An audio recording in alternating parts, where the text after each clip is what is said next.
Les syndicats enseignants du privé mobilisés avec ceux du public, une démarche inédite.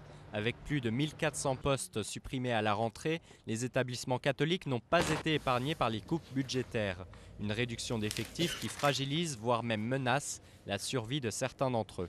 Il est évident que des petites écoles de proximité qui ont quelques classes, eh bien, elles ne vont pas pouvoir survivre à une asphyxie progressive maintenue sur plusieurs années.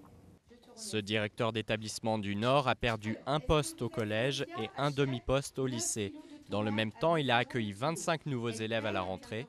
Pour les enseignants, impossible dans ces conditions d'assurer le même suivi des élèves.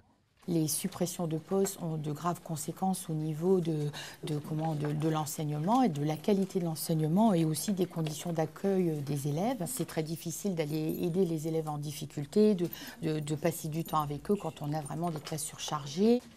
Parmi les 7 fédérations que compte l'enseignement privé, 5 ont appelé à rejoindre l'appel à la grève lancé par le public.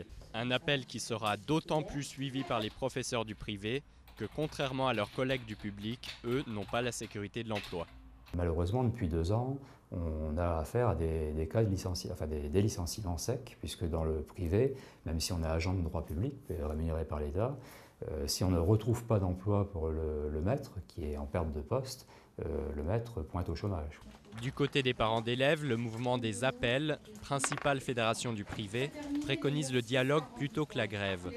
Mais il dresse le même constat que les enseignants. Selon le mouvement, 30 à 35 000 élèves restent chaque année aux portes de l'enseignement catholique.